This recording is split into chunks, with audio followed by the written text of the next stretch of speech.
is 6 o'clock. We'll call this meeting to order. And Superintendent, if you please call the roll. Board President Holt, Here. Trustee Brickler, Present. Trustee Ross, Trustee Wedge, absent, Clerk Grigsby, absent. And is there public comment on the closed session agenda items? Okay, seeing none, it is 6 o'clock and we will recess the closed session.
All right, it is 7:01 and we will reconvene in open session. And Trustee Brickler, would you mind leading us in the Pledge of Allegiance? I pledge allegiance to the flag of the United States of America and to the republic for which it stands, one nation, under God, indivisible, with liberty and justice for all. And no action was taken in closed session. And I move that we approve tonight's agenda. I'll second. And all in favor? Aye. And seeing none opposed, the motion carries. All right, and moving on to public comment. This is for public comment not related to anything on tonight's agenda. Do we have anyone here for public comment for things not on the agenda? We do have one. Okay. I have, and I apologize if I mispronounce this, Pat Pistoni.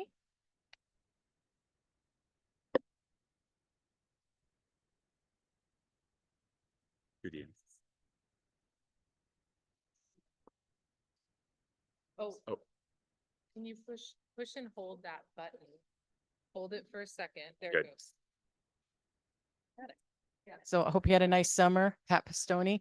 I'm here tonight just to thank everyone, just for just hanging there through all this trouble that we've had trying to do everything, with the schools and all that. And I'm just here as a voice to say thank you to the board and also to introduce myself to the new superintendent. So it's very nice to see you and get to see your face and everything.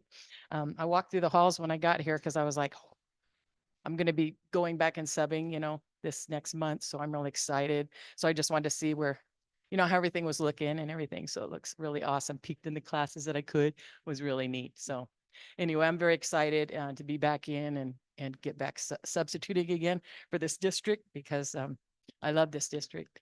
And I'm here tonight, like I said, just to say thank you. And not many teachers here tonight, but I want to say thank you to them too for the hard work that they put in, and it's really appreciated.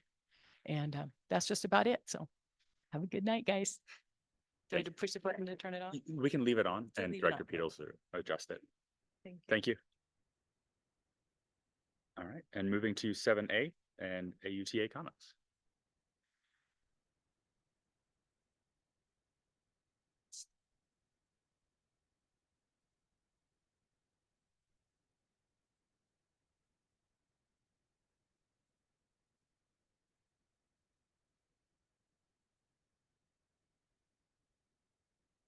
Good evening, trustees and superintendent.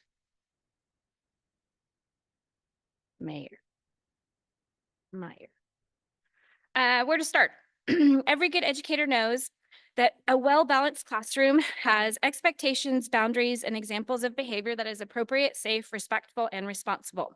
In order to build a classroom climate that engages trust and challenges for students, this can't be done if students don't have access to walk inside the school building or are unable to access their learning. The board has made a decision for our district to go TK8 almost overnight. A good plan actually takes planning, discussions, articulation with stakeholders, and constant communication on things that are working and not working. Take, for example, the City of Auburn's plan for the airport expansion, a plan that was rolled out in the spring of 2023, with the whole presentation of expected changes, timelines, and costs. They are now halfway through the project, and they spoke again at City Council this last week with updates, pictures, cost analysis, and stakeholder communication and opportunities for community input. That is what a well laid out plan looks like. What we have at Auburn Elementary is not a well laid out plan. Students do not have a voice in what has happened. They are angry about being moved back to an elementary site. Staff, who are mostly new, are overwhelmed by behaviors and lack of support for behaviors, a need for consistency which students crave in these times of change. Auburn Elementary needs a VP. They have the highest student population and a need for additional support. This decision was not ours, but we are living through the consequences of that decision daily. It's exhausting. We have talked to our administration. I have talked to our superintendent. Teachers and staff are doing all that they can, but it isn't enough. I urge the school board members to come and spend a day at Auburn Elementary and see what 6 through 8 is like. Talk to our students, hear them for yourself, see what is happening, how they are feeling, and figure out a way to hear their voices and validate them. At EV Kane, while there are still smaller class sizes, some teachers are dealing with huge behavior problems and little support.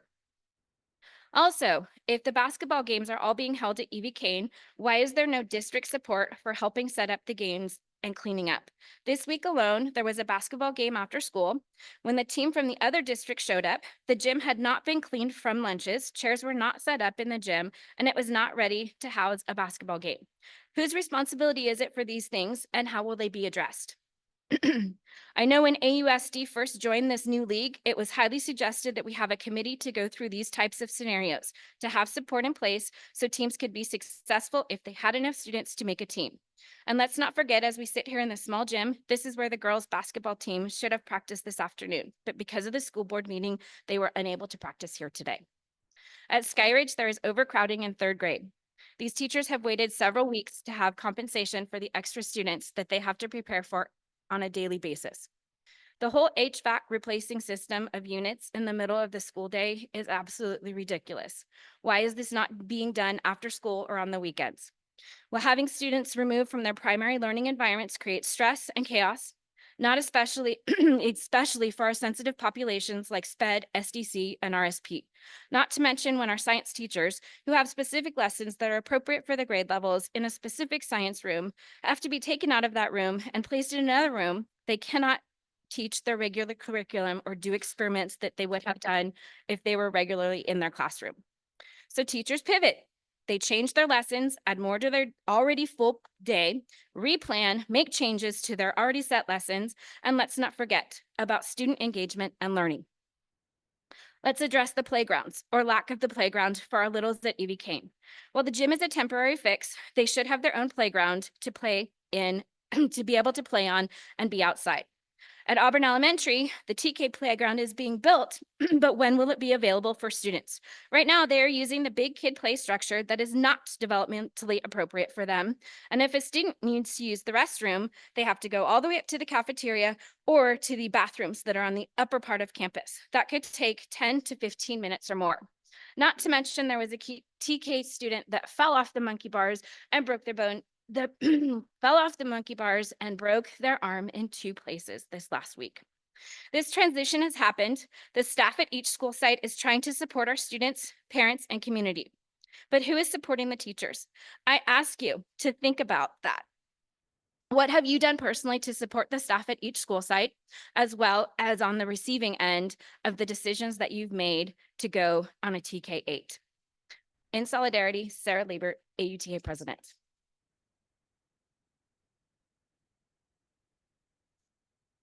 All right, and do we have CSEA here this evening? We don't. So moving right on to tonight's consent agenda. Is there anything anyone would like to pull?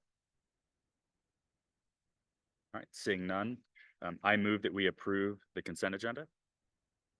Oh, excuse me, we still need a motion though, in a second. I'll second. All right, and Trustee Brickler, would you please conduct a roll call vote? Sure. Trustee Ross? Aye. President Holt? Aye. Trustee Brickler? Aye. Motion carries. Moving to item 9, our Williams public hearing. We will now open our public hearing.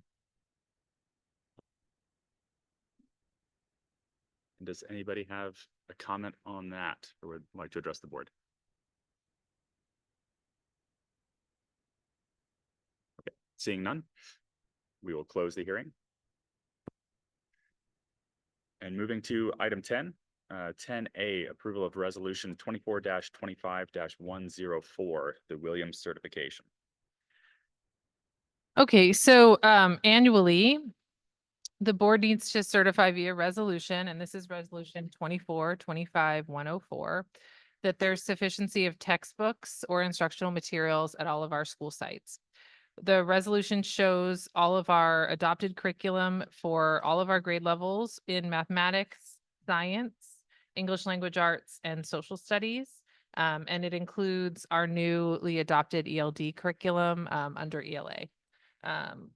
these materials are available at all of our school sites, and we did have a Williams visit. That's also attached to this board agenda item. At Auburn Elementary, it was our 3rd year of having that Williams visit where the county comes and makes sure that we can certify that we have everything we need to have. They walk all of our classrooms at various grade levels and also do a facility inspection. And that came out as approved for Auburn Elementary when we did that at the end of August. So that's also part of this. The resolution, staff recommends that the resolution is approved as presented. Unless there are other questions or comments. Trustee Ross, I have one question. I heard, does this include the science instructional materials? Because I did hear there was maybe a little bit of a lack or they weren't all there yet or something was going on with materials. Yeah, so there's text and then there's also materials that go with it. So Inspire, I think is what you're talking about, K-5. So what we did is we made 6 through 8. For the science classes, 6th or 7th and 8th grade, 7th and 8th grade classrooms. I think we're having some issues with instructional science materials. Okay, so, or do you mean, so there was an inventory done of like beakers? Do you mean that kind of stuff? Or you mean the actual? There was benches, there was gases, I believe. I was just told maybe that all the teachers didn't have the materials they needed to fulfill those science projects. So there are some science lab materials. So Okay. lab materials are not something that is counted in a K-8 environment. At a high school, they do count lab materials. Gotcha. But we still want to make sure all of those things are in place. So, beakers, those kind of reusable materials, those were spread out across the sites. There was some questions about, you need I'm making up this number, but you need 14 beakers, do you only have 10? Did something happen in transit? So, but what's today? The 11th. By Friday, the 13th, we were asking that science teachers let us know anything that was, kind of outstanding in their inventory. Part of their PLC on Monday will be to talk about that, and then we'll place any orders that are needed.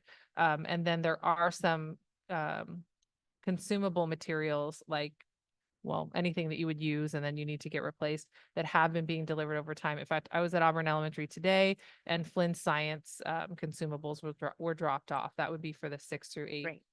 Classroom. And then the Inspire Science I was talking about, those kits were kind of spread out across the district as we went TK through 8. And so our program specialist, Kara Schwint, made sure that those were present at sites for the first few units. And then we're backfilling, they're on order, but unfortunately they were on back order. So Inspire Science kits are coming. Gotcha. And so as that wasn't part of the Williams visit, like I said, but anything that is part of the Williams visit that's on back order like that, we would have to show that it's on order and that we did order it in time. We're just waiting for it. Okay. But all the materials that are required were present. Okay. Yeah. Thank you.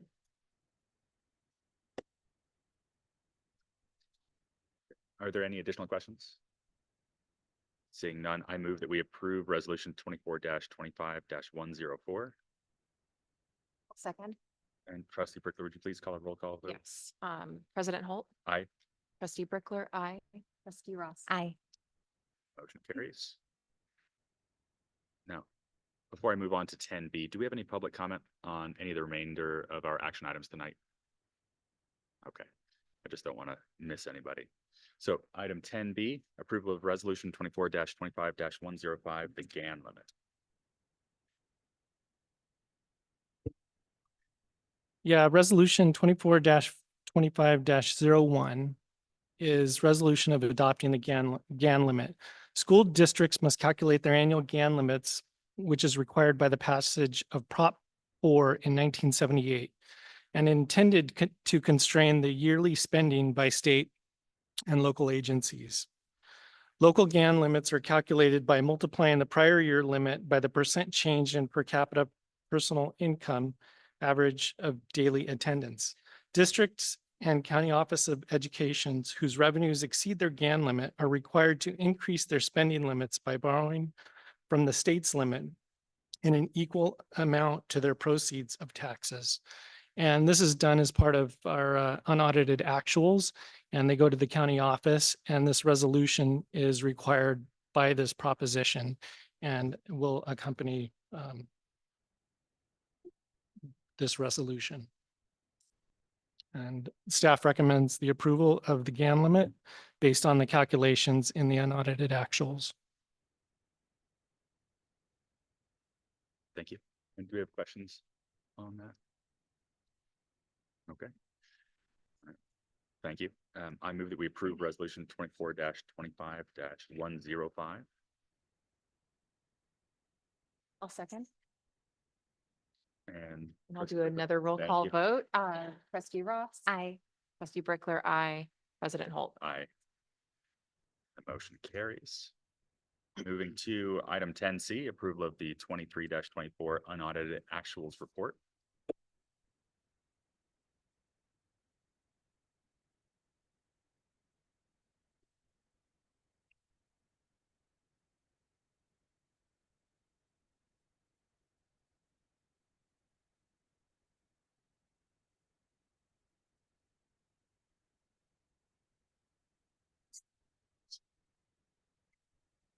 Good evening, board. Good evening, community.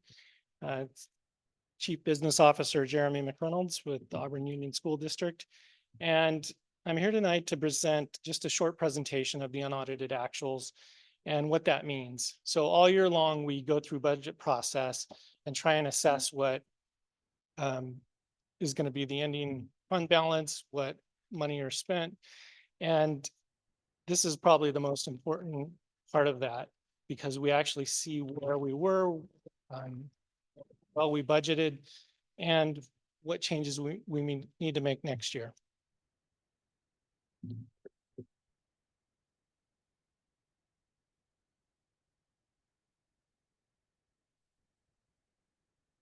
So on this first slide, the unaudited actuals key points that are listed on page 4 of the unaudited actual report. The district was within budget for 23-24, resulting in a positive ending fund balance. And I'm going to talk about that in depth in a little bit, just so we can what those additional dollars mean in the budget. The reserves for economic uncertainties were successfully met, ensuring stability for the district.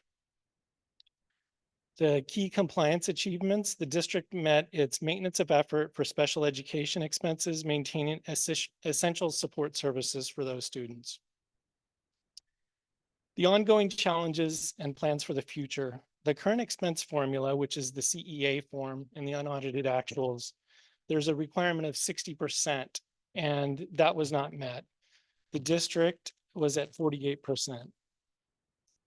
There's an exemption required from the county office, and we'll wait to submit that after the audit is done on these actuals, because there might be audit adjustments and that percentage may change slightly. The shortfall is largely due to declining enrollment, increased contractor costs, special education for our paraprofessionals, and ongoing maintenance of our fiscal solvency. So if we had to hire more staff or pay more staff more money, we would cut into our reserves and not be fiscally solvent. And so the county evaluates that, looks at it, and makes sure that we're paying employees properly and that we have the staff on site to do the work. So that's them too, and make sure that we do the best we can. Moving forward, despite these challenges, the district has remained resilient and financially stable. So all the actions that we've taken, 2 years ago when we saw the declining COVID funds and declining enrollment coming, we were able to make these changes and live within our budget. So with continued focus on cost cutting and efficient resource allocation, we are well positioned to improve and meet future requirements and savings.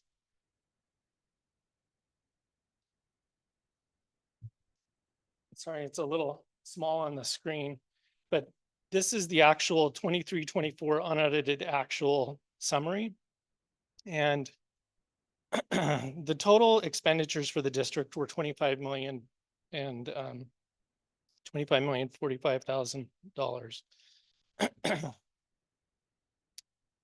The unrestricted ending fund balance was an increase of $555,000, and we're going to talk a little bit about that. The total ending fund balance was an increase of 756, and that includes restricted funds. The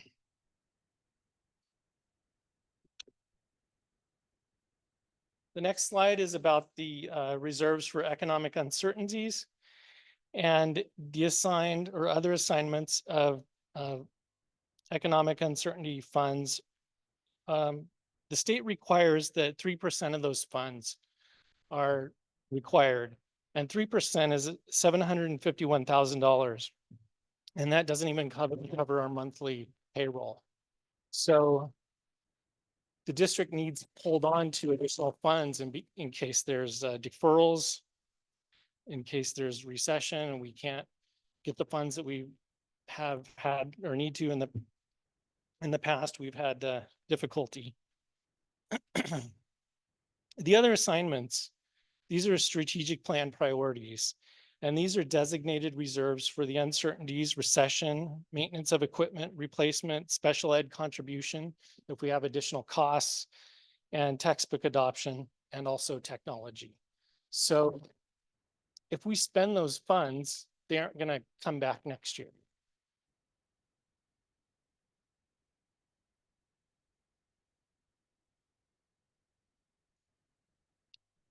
So right now I'm going to talk a little bit about the ending fund balance. And for budget purposes, we got as close as we could to deciding or what those numbers were going to be at estimated actuals. And it came in a little higher, and I'm going to talk about that now. So $426,000 of those are supplemental concentration funding, which show up in the unrestricted balance.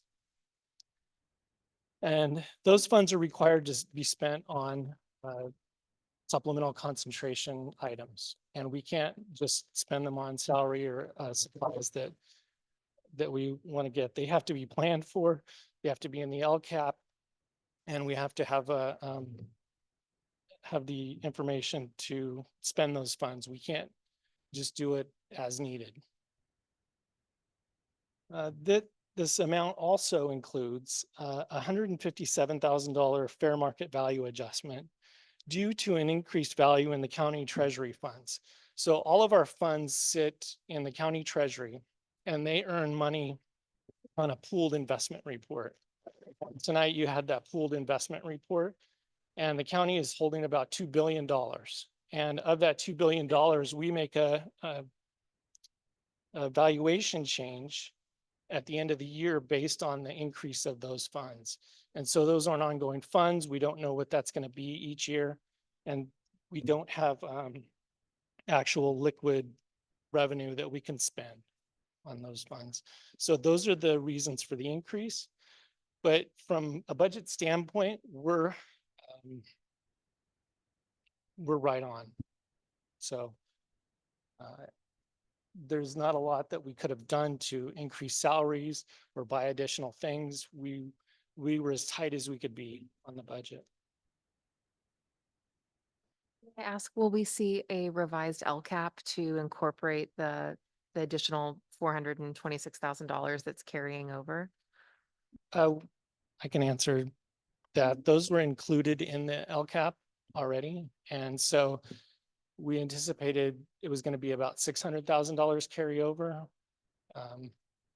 500 some $1,000, and now it's a little lower. So expenses came in that we were able to charge to LCAP.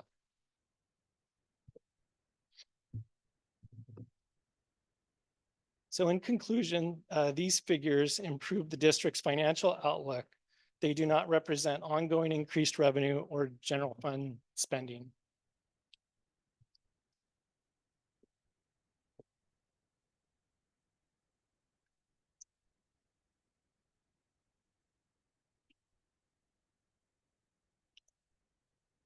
So in summary, the district staff analysis and recommendations for the unaudited actuals, the current fiscal measures and successes, the school consolidation and TK transition in the last 2 years have maintained fiscal solvency for the district.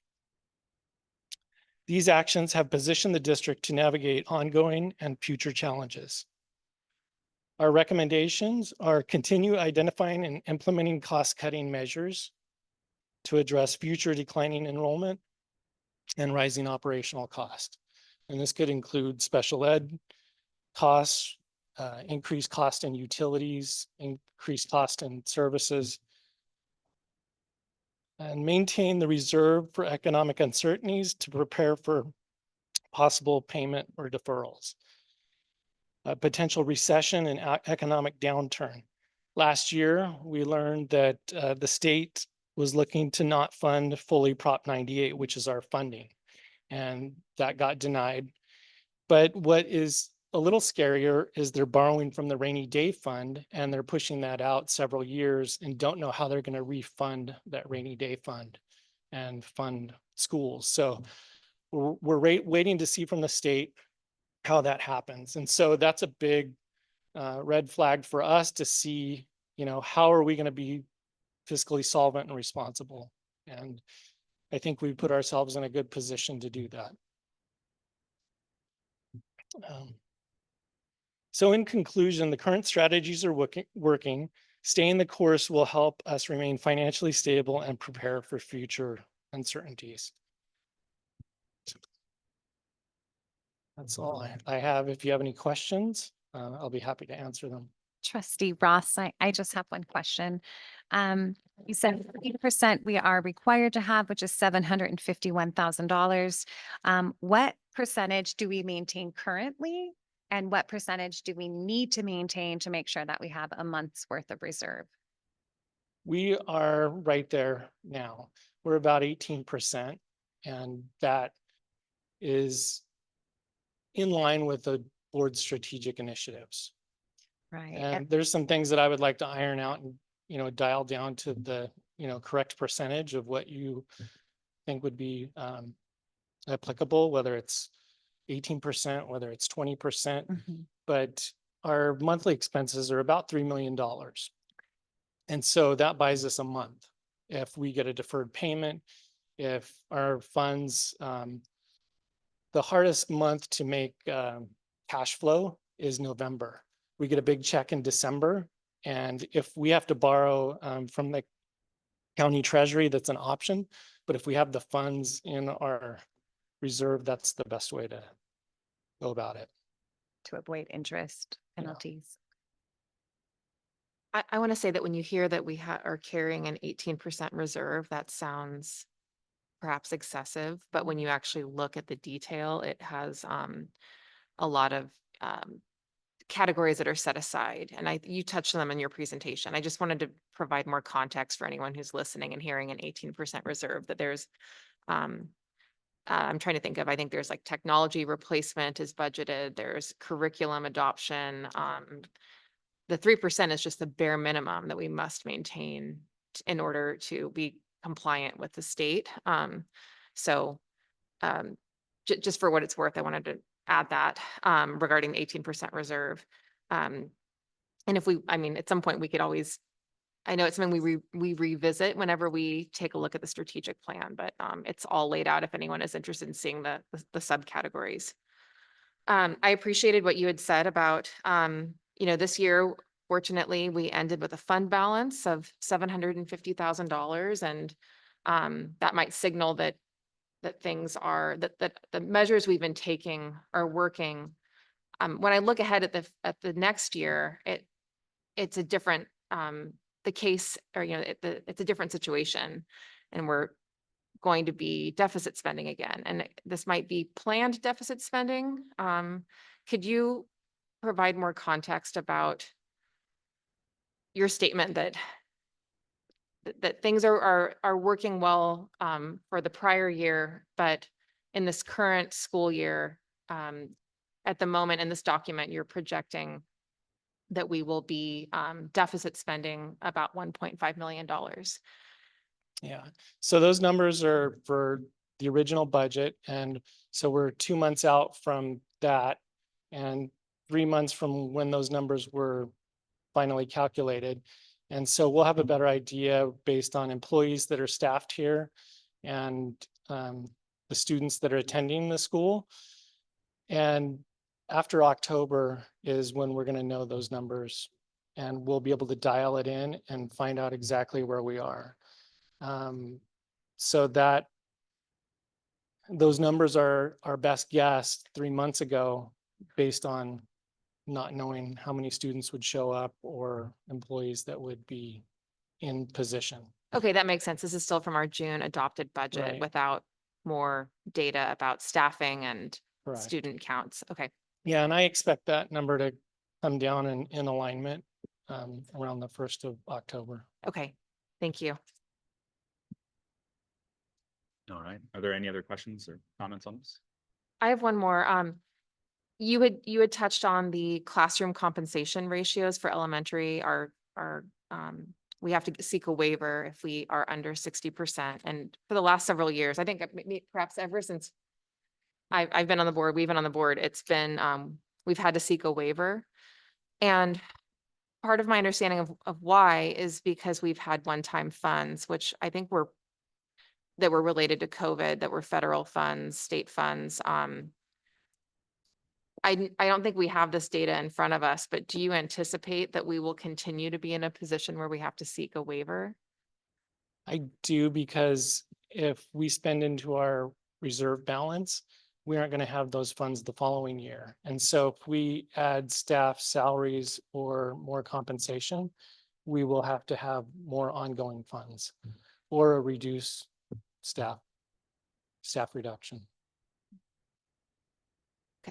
Thank you. I just remember hearing that was the main driver, was the Mhm. one-time funding that we had, and was hoping that this would rectify itself once Yeah. once the one-time funds were no longer, or once they were spent. Right. They have some adjustments that they can make, and the auditors will look at it. And there's some calculations that it's a formula that a lot of schools don't meet, and they should, based on the requirement. And so the county office is going to look to see if we can afford to pay more, or if we can afford to have more staff. And in our current situation, they've already looked at our numbers. I don't think that's going to be the case, but we'll know for sure in December after our audit. Okay, thank you. Thank you. Any other questions or comments? With that, I move that we approve the 23-24 unaudited actuals report. Second. And all those in favor? I, Aye. And seeing none opposed, the motion carries. Thank you, Jeremy. Thank you. Okay, moving to 10D, the amendment to the 2024 board meeting schedule. So the attachment for item D shows a change for the December meeting from December 11th, which was on the original calendar, to December 18th. That recommendation is being made due to Ed Code that requires that the governance meeting for the board occurs within 15 days of the second Friday of December. And if we were to hold our board meeting on the 11th, that would be the Wednesday prior to the second Friday. And then we'd have to have a second meeting in order to do the governance workshop. So, or the governance meeting.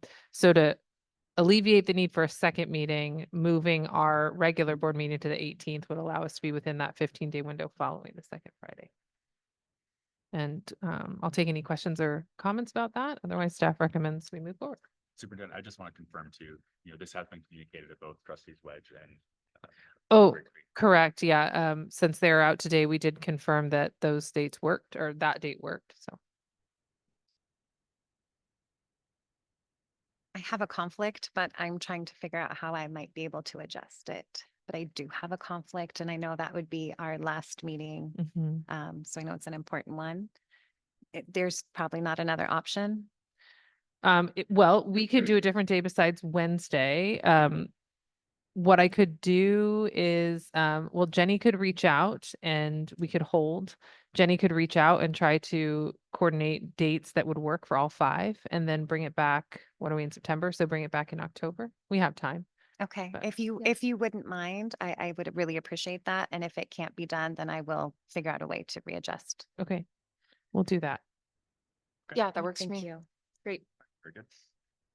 Okay, so moving to item 10E, AUTA negotiations sunshine proposal for the 2024-2025 bargaining year.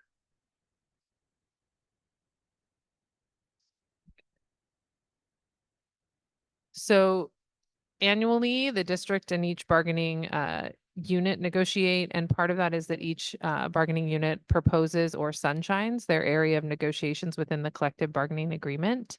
The sunshine proposal in front of you is for Auburn Union Teachers Association, and it's what they anticipate bringing to the table in terms of negotiation for this year. And unless there are questions or comments, staff would recommend that we approve the sunshine proposal for AUTA as written.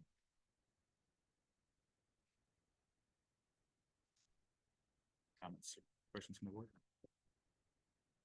Okay. I move that we approve 10E AUTA negotiations sunshine proposal for the 24-25 bargaining year. I second. And all those in favor? Aye. Motion carries. Moving to item 11A, the interdistrict transfer reports. Okay, so I did bring the interdistrict transfer report previously. That was the closeout for 23, 24. What you have in front of you is the current data for where we are in 24, 25. What you'll note on the initial outgoing, that's one of the 4 attachments. If you look at the bottom right corner, we have a total of 152 interdistrict students leaving Auburn. Last year, if you recall, and that's another one of the attachments, we were at 177. So there's just about 25-ish or so students who we are retaining as compared to last year for interdistricts. And if you recall, last year's numbers were about 25 below the year before. So we're on the right path that we are losing fewer and fewer students. The other attachment there is just how many are incoming from other districts. It breaks it down by district and grade level. We have about 53 well, not about, we have exactly, as of this report, 53 students who are coming to us from outside of Auburn Union. Any questions or comments?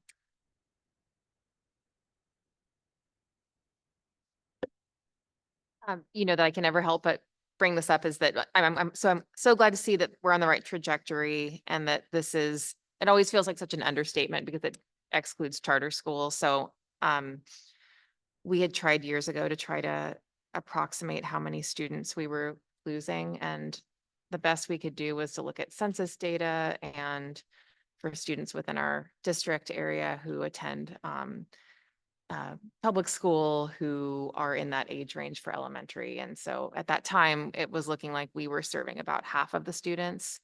I haven't taken a look at the data again. I don't even know that there would be revised data, since I think they're just kind of making estimates in between census periods. So, but again, I do think we should celebrate that we're on a positive trajectory, even though this doesn't capture all of the students who are going elsewhere or choosing other options. Looks like you had a report or something that you were pulling out that you were, do you have some more additional data to add? No, I'm being prepared for the next thing to come up. I'm just holding it in my hand. And Trustee Ross, I just want to also acknowledge that this does not include homeschool charter students, and that at some point it would be nice to kind of reconsider looking at the charter that we do have at some point in time and seeing if we could get those students back via our charter school. So it's worth looking at. Yeah, thank you. All right. And moving to 11B, the multi-payer school linked fee schedule.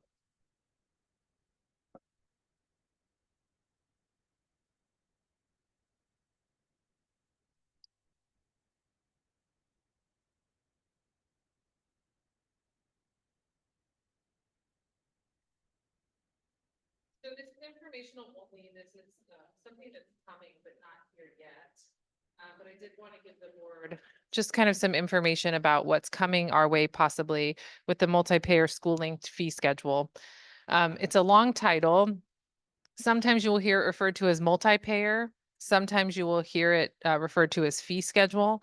More often it's being referred to as fee schedule. So as we go through here, that's what I will call it. But the long title is multi-payer schooling fee schedule.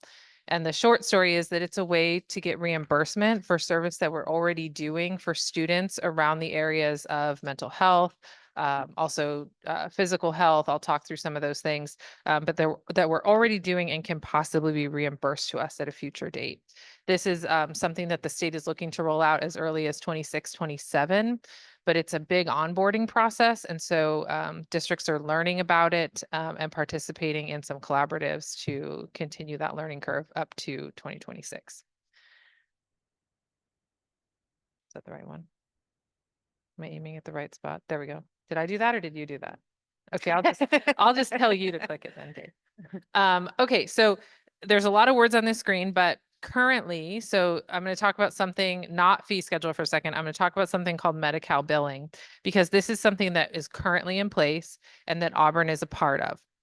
And that's called Medi-Cal billing.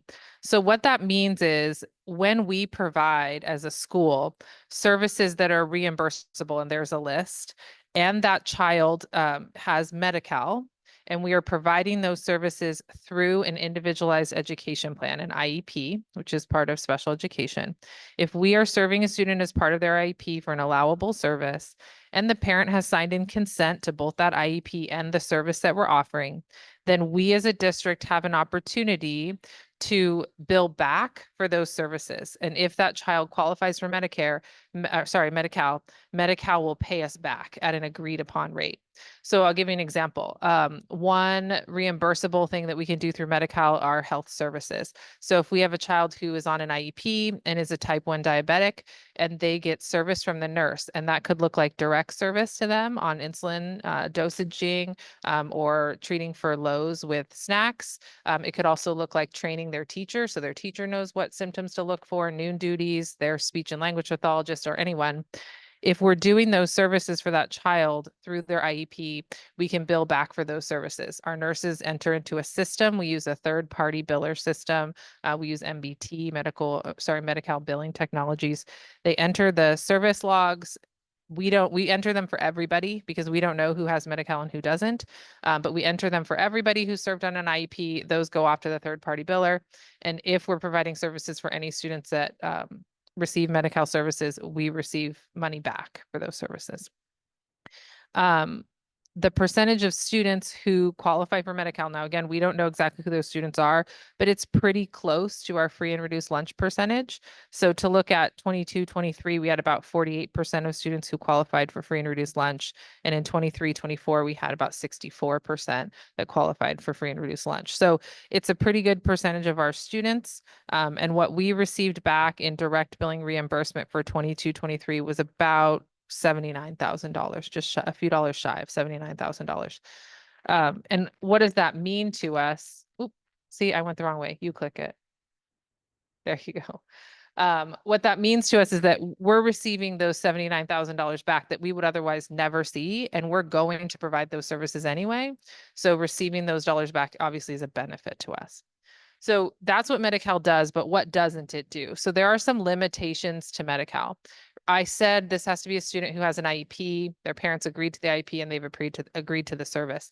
If that child is a general education student, we could be providing that exact same type 1 diabetic care to a general ed student, and we cannot bill back for any of that. It's not reimbursable under the current model, whether they qualify for Medi-Cal or not, because we're serving it through a gen ed lens.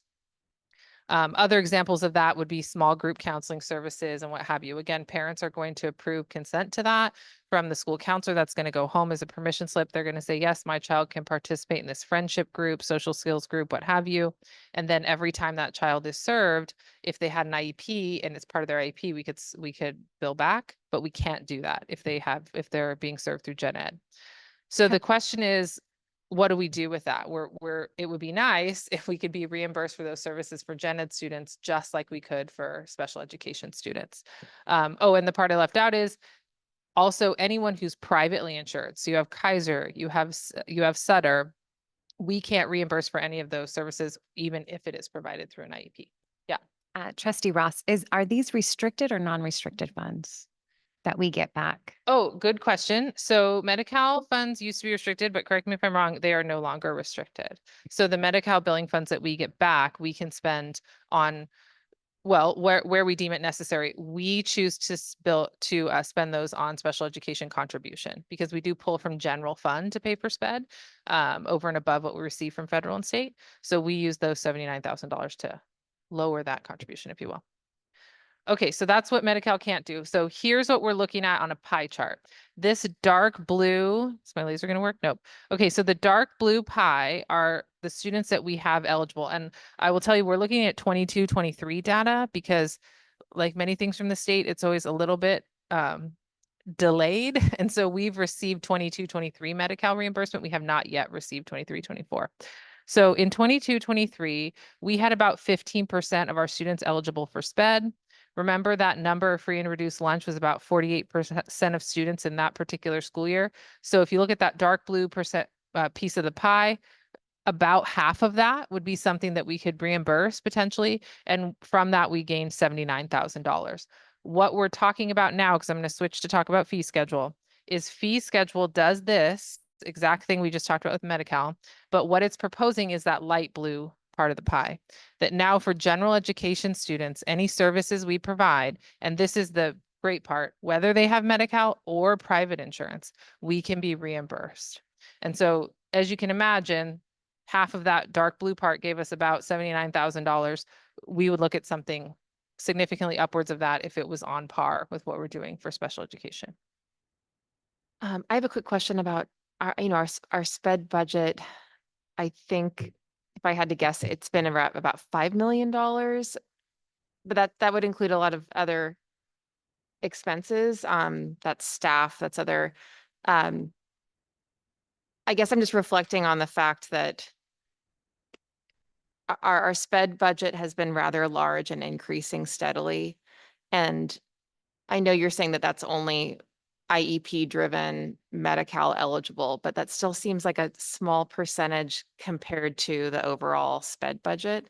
Agreed. So Yes. maybe it's just that only certain expenses are reimbursable, and that maybe that's Correct. the piece I'm missing. Correct. Yeah. So there's a packet of, it's about 15 pages long. It's actually on the Department of Healthcare Services website. You can pull it, but it'll actually tell you what's reimbursable and at what rate. Okay. So, it might be half an hour of service for psychology assessment is reimbursable at a rate of $40 for that 30 minutes. That Okay. psych's 30 minutes of time cost us more than $40, but at least we were reimbursable for Okay, so you're $40 only, of- you're only receiving a percentage of the actual cost. as whatever well. that's why it's called, that's why the part we're going to talk about now is called fee schedule, because it's a schedule of fees Mhm. that are already decided. Okay. But the great part is we would provide those services as a school regardless. Right. So it will always be money that we're getting reimbursed above and beyond zero. You're recouping some costs. Yes. Yeah. So it's better. Mhm. Well, this is exciting. Keep going about the expansion. Yes. Okay. So, okay, next slide, please, Dave. Thank you. Okay, so now let's talk about fee schedule. And I want to be clear, this is not yet launched. Medi-Cal is happening. It has been happening for a number of years and we've been doing it. This new piece is set to launch sometime in 26, 27. That might get pushed back, but that's what the state is projecting at this time. So what is fee schedule? It's part of the Children and Youth Behavioral Health Initiative. Everyone loves acronyms, so that's CYBHI, and that is part of the umbrella of the Department of Healthcare Services.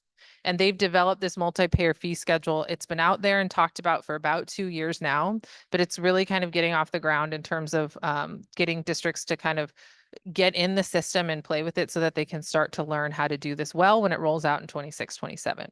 So why is it called multi-payer? We know why it's called fee schedule because there's a schedule of fees that we can be reimbursed for.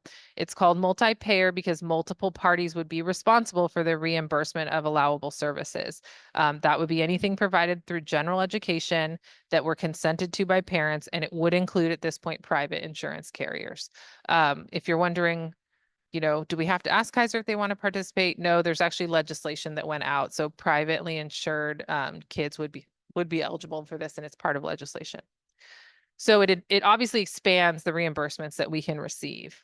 And I already talked about the anticipated launch date. So we can go to the next one, please. Thank you, Dave. So why wouldn't we do this, right? There are some impacts. So I just want to be clear about what those are. Fiscally, it's positive. We have positive inflow of reimbursements for our gen ed services, including for privately insured and Medi-Cal students. and if they're served by our district staff. The kind of, downsides or things we have to think about are really just personnel related. So in our business service office, we'll be navigating a third party or TPA system. The good news is Medi-Cal Billing Technologies, MBT, who we already use for Medi-Cal billing, they've known this is coming. And so a lot of school districts, including our county office, use MBT. And so they are building a system to, do this multi-payer fee schedule model. And we're hoping that it looks very much like our Medi-Cal system because our staff will already be familiar with it. So those are some things that are happening now, but we will have to navigate some sort of third-party system for this. And we will also obviously have to manage those incoming funds. So that will come to Jeremy's desk and he'll have to figure out where that goes in the budget documents you were just looking at and how, and then we would work together on how we expend those funds. For providers, and again, this is a personnel issue, the providers would also have to navigate and input all those student services. As you imagine, they do a lot of things in a day. This is a lot of work. So we need some time to kind of figure out what that would look like and how we would onboard staff in a way that's reasonable and make sure that we have their time allocated appropriately.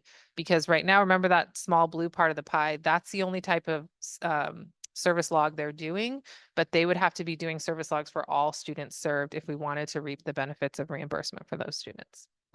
And then I just noted there that we do currently use a third-party administrator who is already onboarding to fee schedule. So that's a good thing. Hopefully it will be the same system and everyone will not have to relearn something new. Okay, so what are our next steps? Just to give everyone sort of a lay of the land here. So PCOE, and this happens a lot in Placer County because many of our districts are small. We can't take this stuff on our own. We all wear a lot of hats and we do a lot of different things. And there isn't a lot of time in the day and manpower to take on something as big as fee schedule. So what PCOE does is they apply for grants, and they have applied for a grant through CYBHI. And that grant has allowed them to become a place for a consortium to be run. And that consortium includes any district that wants to participate. And that looks like ongoing professional development and capacity building as we look at onboarding to this model, accessing resources that PCOE will both find for us and then warehouse for us and compile. It gives us opportunities as a small district, if we participate, to give feedback to Department of Healthcare Services so that we can say, hey, this part's going great, but this part is really difficult for us to manage, as they're kind of looking at rollout so they can start tweaking their systems. And it gives everyone a trial run of all the pieces so that once it really happens, we are make sure that we're doing it right. If to join PCOE's consortium, it requires 2 steps. PCOE will be sending MOUs out to districts that wish to participate sometime in the next couple of months. It's a non-monetary MOU. It's just for services, all those bullets above. They won't be giving us any funds. They'll be keeping the funds, but they will be giving service to us using those dollars. And then we would have to apply as a school district to be part of a fee schedule cohort with the Department of Healthcare Services. There are 2 cohorts that are available. One has an application at the end of this month. That's cohort 3. And then the 4th will have an application due at the end of January with an interest survey due at the end of this month. My plan is that I'll turn in the interest survey and at least say we're interested, so we're in the list. But I would not want to apply until cohort 4. The state has made a lot of changes between cohort 1, 2, and even cohort 3. So the more time you give it, I think, before you apply to be a part of it, the better, because it's just a more solid thing. If we were to be part of the cohort and be accepted, we don't have to do anything or receive any funds from the cohort. It's just to kind of put us in the pipeline. So our name is kind of on the list, if you will, to say when PCOE is doing their work, we're allowed to participate in that work because we have kind of alerted Department of Healthcare Services that we're interested in learning more.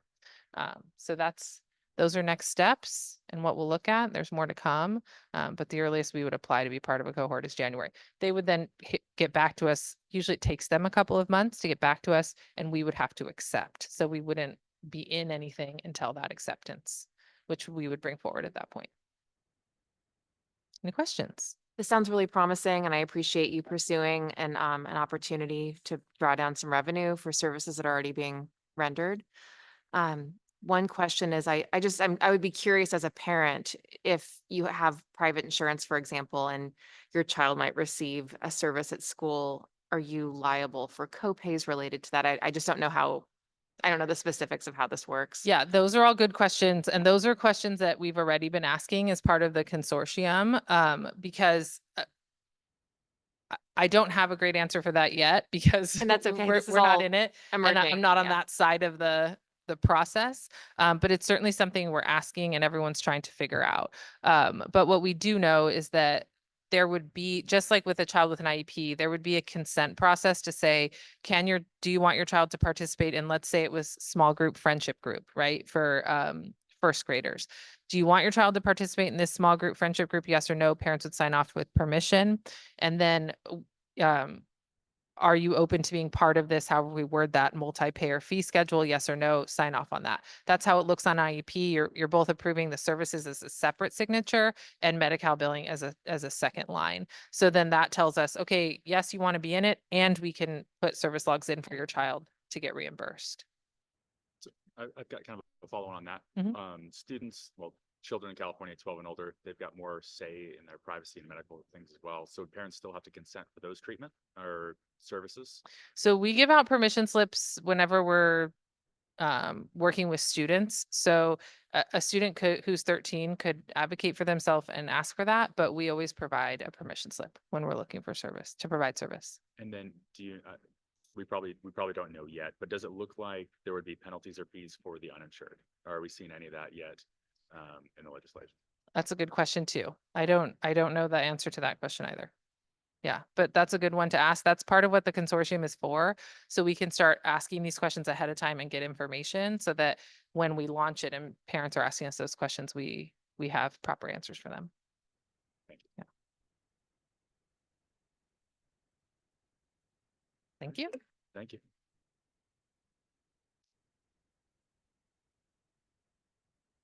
All right, and moving on then to item 11C, board policy updates to June 2024 first read.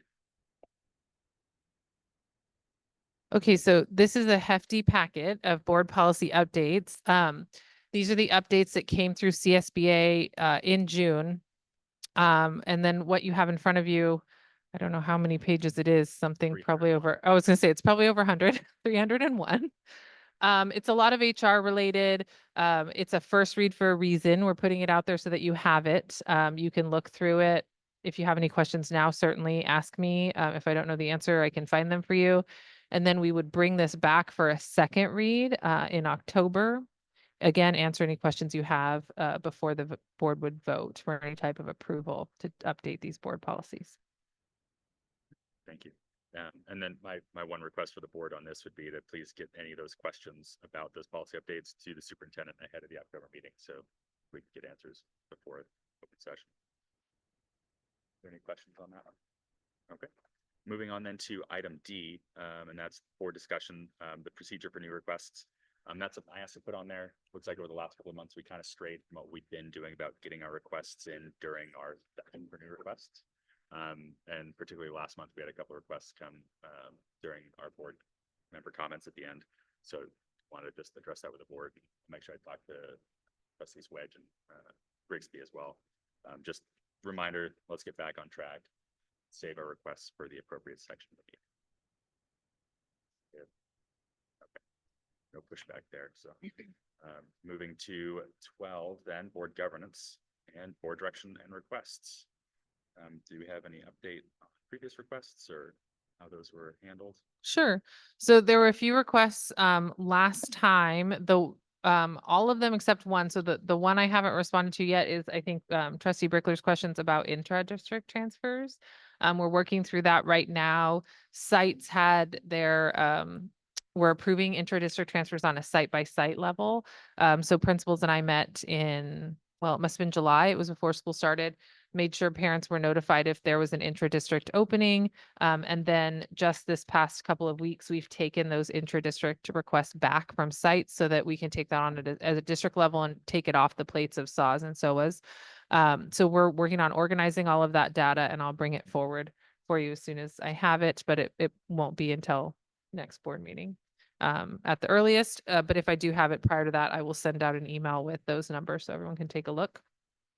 The other requests that were I asked. just wanted to oh, clarify that. I don't think that I was necessarily asking for like a report out. I think we were having a conversation just generally about whether people had gotten settled, where they, Oh, okay. I'm trying to remember exactly. I think that it was seeking an update, knowing that we both had, students who we've heard a lot of concern from parents in the last few months about, folks who were outside of our district but wanted to have their student enter. And so I wasn't sure, kind of like process wise, if those had all been handled. And then I know separately there were the intra-district transfers happening. So I think I was just looking kind of more generally for an update about, whether those had been honored or, not necessarily a numeric report, I guess.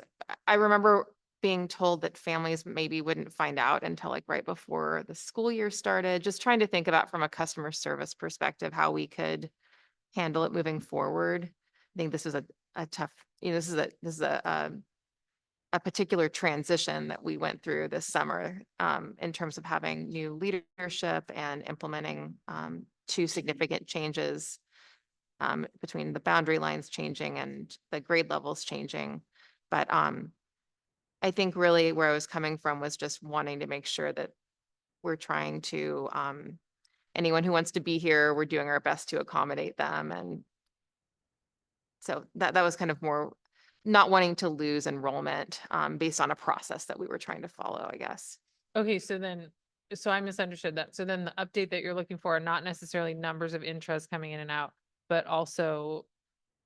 rather the process and timeline for how we responded to the request? Timeline is Okay, key, yeah. okay. Or, how you think it would work best moving forward. Cause it's already like kind of Okay. water under the bridge at this point. It's already, the moment has passed, but I think I was just expressing my concern that, I wasn't sure at what point people were being notified and, just wanting to retain as many of our families as we could. Okay, so how we handled it in 24, 25, and then changes for ongoing years that I might propose. Right. To make it more streamlined. Okay, Yes. I understand then. Okay, Okay, I'll thank work you. on that. And then all other requests that were made at last board meeting were responded to via email. So they should Thank you. be set. So then, trustee Bridges here, I think if we can look at that request, if we're looking at what she's gonna do that, what sort of a timeline would you want that? Do you want to report at the next board meeting? Can we do 2 months?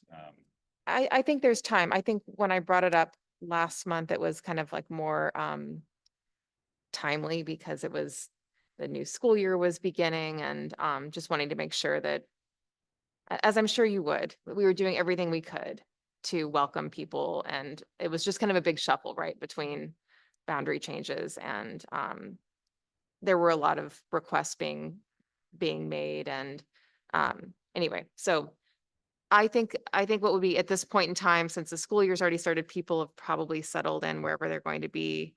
It would just be more helpful to think about, what the best practice would be for next school year. And so you have, all school year to, or I shouldn't say all school year, right? Because we have to like be able to communicate to people what to Yeah. expect. But it felt like we were unable to respond to people until, maybe we knew, and maybe this is just a function of how schools work, is that you don't know who is in that boundary area. Someone can show up at the last minute, right, and enroll right before school begins. So that there's always that element that you're having to work with. But my concern was that it seemed like we weren't notifying people until rather late. And they were feeling pressure about, well, I got my kid into this other charter school. I really want to come to this school. But if I don't receive word about my acceptance, then I may have to go elsewhere. So typically we're accepting intra-districts, and inter requests between January 1st and March 30, or whenever we come back from winter break, Right. and then March 31st. In a typical year. In a typical year, yeah. So then I think with going back to President Holt's question about timeline, if we're going to talk about what that looks like for this year, we would want to talk about that prior to January 1st. Yeah. Because that's when it would start. Right. So it the- actually is probably something that would need to happen in the next few months, right? So that you could communicate out to families, here's what you can expect about this process. It's something we could look at putting onto, say, the November agenda. November, okay. Yeah. Works Thank for you me. for clarifying.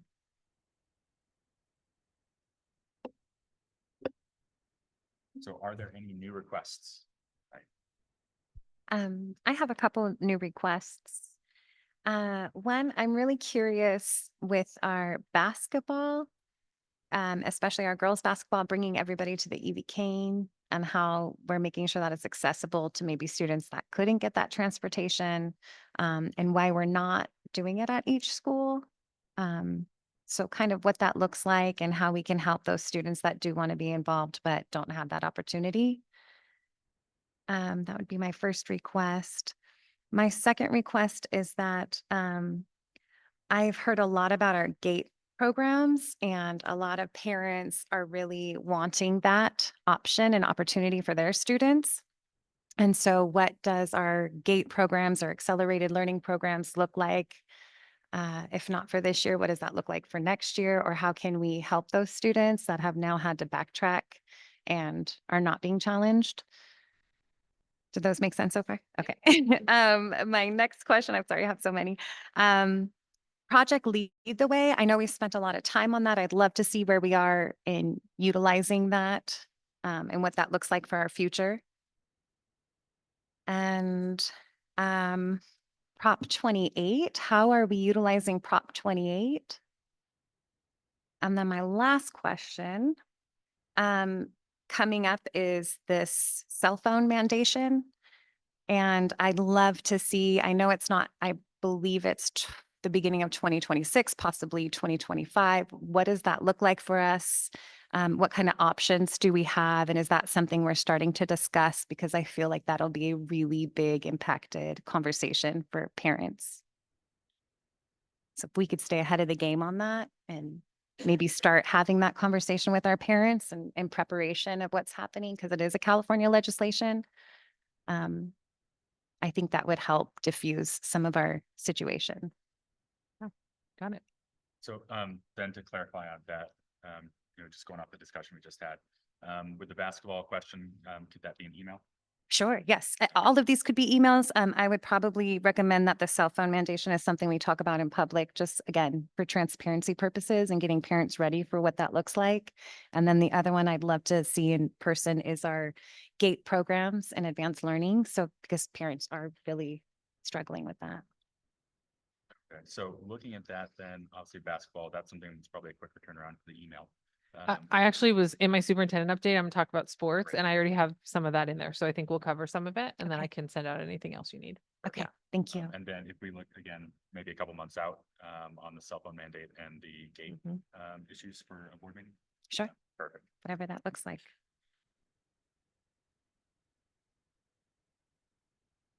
So are you saying November? Is that what you said? Let's see. No, Did you it's say a maybe in couple? December, but let's just look a few months out. Few months out. as Okay, we got can it. schedule Yep. So I don't think either of them are critical next months anyways, so let's Sounds just, good. or at least not next month. I'm sorry, I have one more request. What does our onboarding process look like for new staff? New staff. And then specifically for our campus monitors, what does that professional development look like? And again, those can be answered via email, however you see fit. Got it.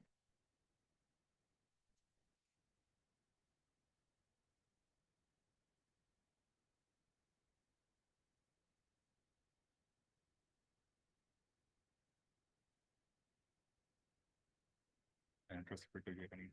I don't. requests? Okay. And that's, I'm curious to see, sounds like there's some interest in that Rock Creek site. Just when you can, let us know kind of what the timeline is that you'd be able to have that conversation with us about what some of these options are or where we're leaning. Sorts of things you recommend. I don't even know what your timeline looks like, so you just kind of let us know.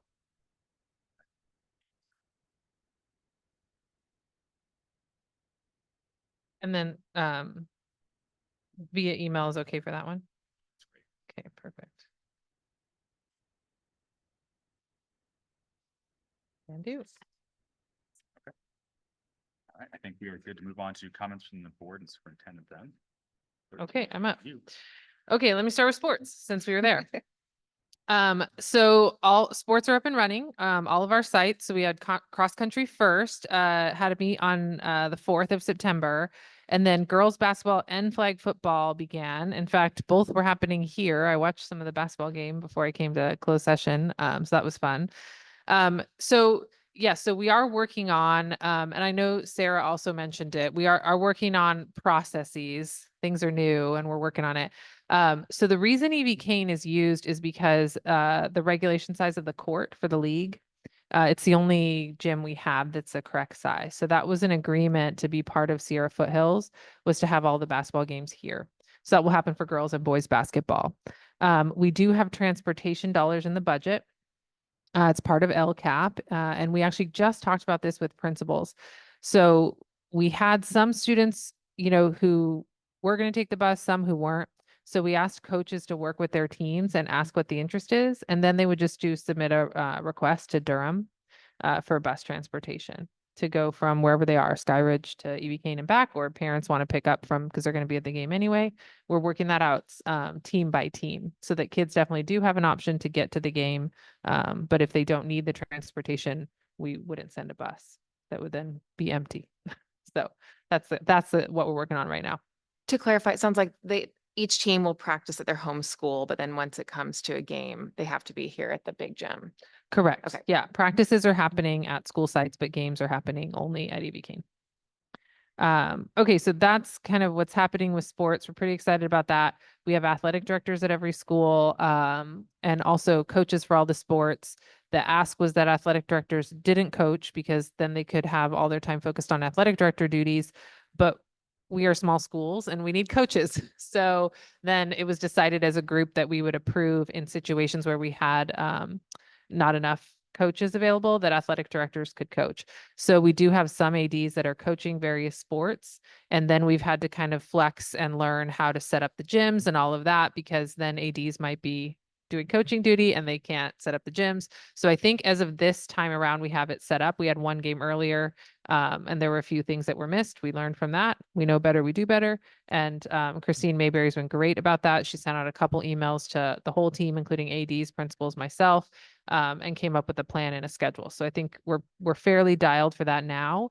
But they were playing out there having fun, and we'll keep learning and growing as time goes on. But sports are up and running, so that's a good thing. And we're fielding teams, which is another good thing because I know people were concerned about that.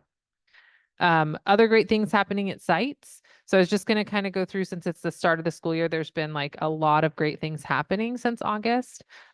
We have a lot of assemblies happening, a lot of them focused on things like growth mindset, anti-bullying, things that are great for kids and also for parents. So Skyridge just did a growth mindset assembly for students and then hosted a parent night following to kind of share what their students had learned and how that might be useful at home.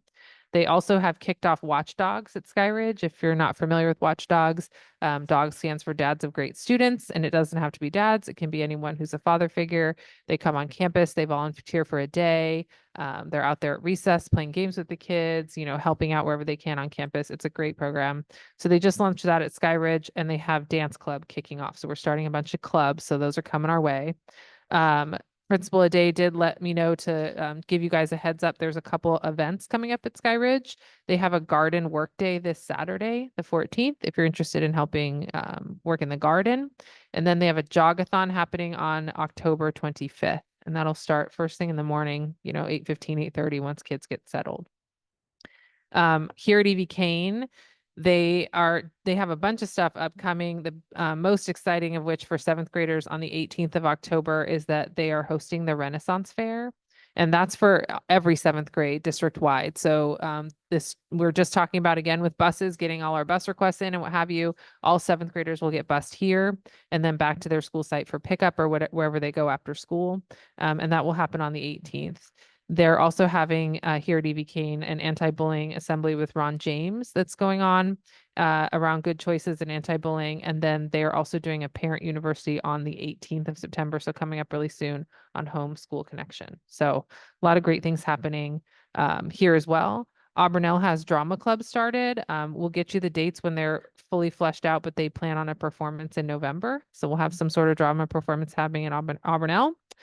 Student council for 4th and 5th graders is going, and they have family bingo happening on the 27th. So those are all things people are welcome to be a part of. And they will be the host of our first Student Voices, district-wide Student Voices. Auburn will. So if you're familiar with Student Voices from last year, there were students selected to sit with the superintendent, Board President Holt attended, and there will be various topics that the kids provided feedback on so that they had a voice in what was going on at the district level and at the site level. Given the TK through 8 transition and the fact that, you know, our 8th graders are the ones that probably are feeling the most I don't know if displaced is the right word, but, you know, just kind of off kilter. You know, I'm back at an elementary school. There's little guys here. Sarah talked about that a little bit too. So we're seeing that, we're feeling that, we're trying to hear them and give them a voice and see what we can do. So our very first one will be at Auburn L. I just talked to the social studies teacher there, Mr. Ramos. He's going to host us in his class. 8th grade is U.S. history, so it goes right along with democratic process. So we'll work out some dates for myself, Board President Holt, and then the principal at each site to go to 8th grade classes and social studies and start asking them, you know, what's going well that you want to keep, but what are some things you're looking for and you'd like to see here as 8th graders and middle schoolers at your school. So we're going to start those. Looking forward to hearing from the kids. It's always nice to be out and around. I get to go to campuses for fun things like recess and unstructured time, and soon I'll start walking classrooms. But it'll be nice to go and hear from the kids on what they're hoping we can do for them. And so that'll be coming up, like I said, and I'm pretty excited about it. That's probably long enough, but that's what I got. Great, thank you. This is President Holt. Just really want to reiterate my gratitude and the gratitude of the board, I'm sure, to our teachers and staff who have been really kicking this transition off well. I've only been to Auburn L once, but I've been to the other sites daily, and I've watched as it's progressed over the last month. I'm very impressed and happy with it. Recently, the superintendent and I have had the opportunity to get out and meet with some of our local leaders. Last month, we sat down with the mayor of Auburn and the city manager. Just yesterday, we sat down with Sheriff Wu. We've got more meetings scheduled coming up with the county supervisor and with Auburn Police Department. So it's been great to share our updates with our community partners, tell them what we have going on, and be able to start developing plans to work more effectively together going forward. So that's going to be a positive development. Really looking forward to it. Thanks. Let's see. So one thing that, and rather than pulling the personnel report, I thought I would just save it for these comments. But if you read the personnel report, you saw how many individuals were stepping into different roles. And I just wanted to express my gratitude. There were individuals that were stepping in to serve as coaches, to serve as athletic directors, to serve as activities directors at different sites. And I'm just so pleasantly surprised that we were able to field teams at all 3 of our schools and to be able to have the adults there to mentor and serve as coaches. And I'm just so grateful that our students will have these opportunities. And it really comes down to the staff and community members being willing to serve in that capacity. So I can't thank you enough for making this happen. I think, again, we talked earlier about it's been kind of, this is an unusual year, and then in subsequent years we'll have more time, more lead time to plan for this and prepare. But people really kind of showed up and came together at the last minute to serve those different roles. Similarly, I'm just so grateful to see that the Renaissance Fair will continue. That's such a you know, an AUSD tradition that we didn't want to lose in this transition. And so I don't know all the behind the scenes, but I'm just really happy to see that people found a way to make it happen, including transportation for students to get to the site. So thank you for all the things that you're doing to lessen any negative impact, or I mean, how do I want to say this? Just to all the staff that are working so incredibly hard to make this transition as seamless as they can and to lessen any impacts on our students and families. I really appreciate it. Trustee Ross, I was able to have some conversations with the Auburn Airport, and they actually offer field trips, and they have a curriculum around it, an aviation curriculum, and they're hoping to get more people into pilot positions. And the airport in Auburn is something that we definitely should take advantage of. Not a lot of cities have that option. So for teachers, I don't know how to work it out with bus transportation, but the airport is a great spot, and they recommend 3rd to 5th grade to go in there, but they have curriculum from 2nd to 8th grade. So that would be a great thing to look into.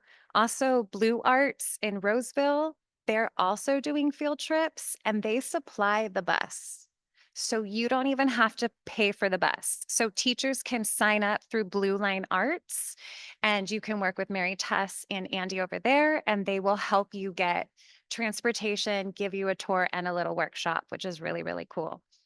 The other thing that is really amazing happening in our town is that the mayor and I are working on a youth advisory council so that youth can get their voices heard, and especially for things that are going on in the city. Trying to work out what that looks like, but that does start in October. It's the 3rd Thursday of every month, and there's an application online under the city of Auburn. So I highly recommend that we get our students involved in that. I want to just add to that, that I was curious about the age group and I looked into it. Looks like it's for middle school students. Middle school to high school students. So that's how I feel. I definitely was excited. I got the opportunity to go to Auburn Elementary and talk with those 6th, 7th, and 8th graders and invite them out, and did get a lot of interest. So Youth Advisory Council for the City of Auburn. I will report that we had Kids-A-Palooza this month, and we had a kickball tournament for Kids-A-Palooza. Our kickball tournament was the City of Auburn versus the Chamber of Commerce. And it was so fun. We had Becky Oist from AUSD represent for the city. And then we had AUTA President Sarah Liebert also represent for the chamber. Amber Poole came and represented for the city, and the city took it. So they got a huge trophy, and it's now up in their city hall. So that was really, really fun, because that money goes back to our kids out here so that we can throw free events and offer them resources they may not have otherwise. And then the last thing I want to do is give our chief of police a huge shout out. He's moving on to Woodland, and this will be his last week here in Auburn. And he's been such an influential leader in our community and in working with our schools. So I just wanted to shout out Chief Keenan for all that he's done for us. Great. All right. With that, it is 8:23 and this meeting is adjourned.